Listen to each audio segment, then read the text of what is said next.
абай құнанбайұлы. Сыр болып түскі суық қаптайды аспан, күз болып дүмпул тұман жерді басқан, білмеймін тойғаныма тоңғаныма, жылқы ойнап биік ашқан тай жасқан. Жасыл шөп бәйшешек жоқ бұрынғыдай, жастар күлмес жүгірмес болашылай.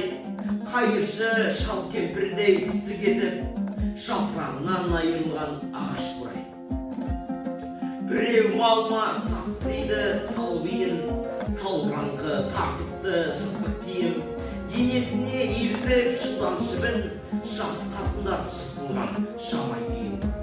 Қасқырына қатарланып қайтса бермен, астында ақ шыл-шыжыр ол бір керуен.